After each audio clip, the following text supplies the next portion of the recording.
আচ্ছা, আমরা তো সবসময় উগান্ডা নামটা নিয়ে অনেক মজা করি, তাই না?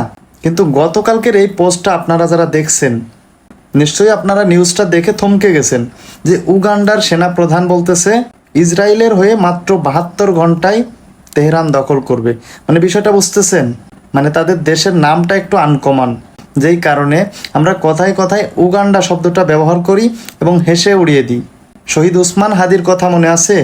কোনো একটা টক শোতে বলেছিল, বাঙালি জাতি প্রয়োজনে ঘাস খেয়ে হলেও ভবিষ্যতের জন্য অস্ত্র বানাও। মানে ওসমান হাদির কথাটার গুরুত্ব একটু বুঝবেন। বলেছিল, বাঙালি জাতি প্রয়োজনে ঘাস খেয়ে বেঁচে থাকো, তবুও ভবিষ্যতের জন্য অস্ত্র বানাও। হ্যাঁ, এই উগান্ডা হয়তোবা আমাদের কাছে হাসি রহস্যের মতো ছিল, কিন্তু তারা তলে তলে অস্ত্র ঠিকই বানিয়েছে। তা না হলে একটাবার চিন্তা করেন, মানে কতদূর সাহস! ইসরায়েলের হয়ে মাত্র 72 ঘন্টার মধ্যে তেহরান দখল করতে চাই উগান্ডার সেনাপ্রধান। মানে নিউজটা দেখে আপনার কেমন লাগছে অবশ্যই কমেন্টে বলে যাবেন।